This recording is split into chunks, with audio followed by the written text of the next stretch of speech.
बच्चों, आज मैं आपके लिए द्रव गैस साम्य समझाती हूँ।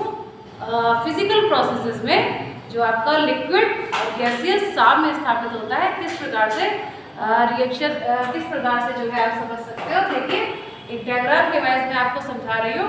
इसमें देखिए, हमने एक बर्तन में जो बंद पात्र है, इसके अंदर क्या भर रखा है, एक द्रव भरा हुआ है, ठीक है।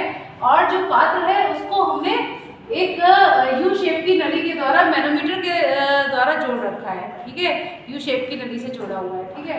इसमें क्या होता है कि जब कुछ समय पश्चात ये जो आपका द्रव है निश्चित ताप पर और एक वायुमंडलीय ताप पर रखा गया है, स्टेबल कंडीशन है, ठीक है। जब हम शुरू में इस द्रव को भरते हैं तो क्या होता है, जो मैनोमीटर की जो यू ट्यूब आपको दिखाई दे रही है, इसमें जो है जो आपका पारा होता है वो द्रव के साइड में नीचे को मतलब इक्वल होता है, दोनों साइड में इक्वल होता है। जब हमने इसमें द्रव भरा है पात्र में, उस समय अगर हम देखें तो मैनोमीटर में जो पारे का तल है वो इक्वल होता है दोनों साइड में, ठीक है। लेकिन कुछ समय पश्चात क्या होता है, ये जो तल होता है पारे का बर्तन के बराबर वाली साइड में नीचे की ओर जाने लगता है। क्यों जाने लगता है? क्योंकि जो द्रव है वो वाष्पित होता है। द्रव वाष्पित होता है तो क्या बनता है, वाष्प बनती है। वाष्प क्या करती है, इस द्रव के ऊपर प्रेशर डालने के साथ साथ इस नली के द्वारा इस पारे पर भी प्रेशर डालती है। और प्रेशर डालती है, ये वाष्प के प्रेशर के कारण क्या होता है, ये पारे का तल जो है नीचे को आता चला जाता है, ठीक है। कुछ समय पश्चात नीचे को आने के बाद ये जो तल है पारे का वो निश्चित हो जाता है, स्टेबल हो जाता है।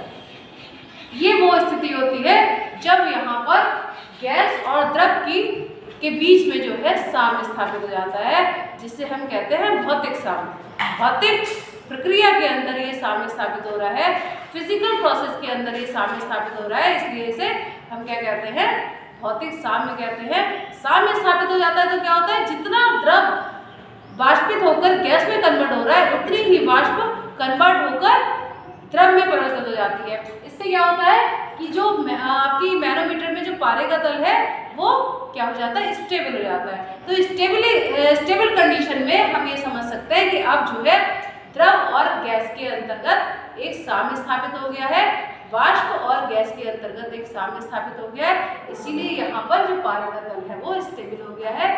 जो पहले दोनों साइड में बराबर हुआ करता था, अब वो जो है एक जगह पर निश्चित हो गया है।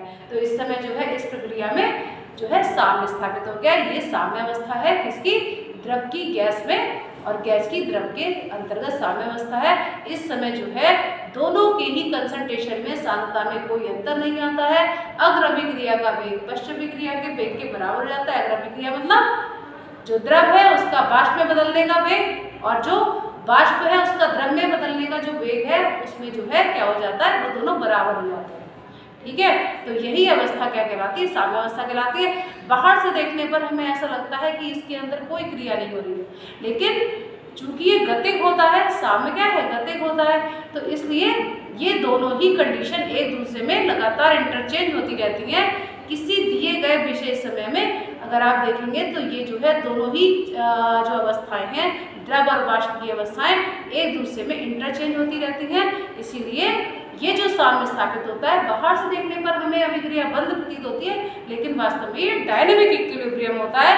कैसा होता है, गतिक साम्य होता है, ठीक है बच्चों।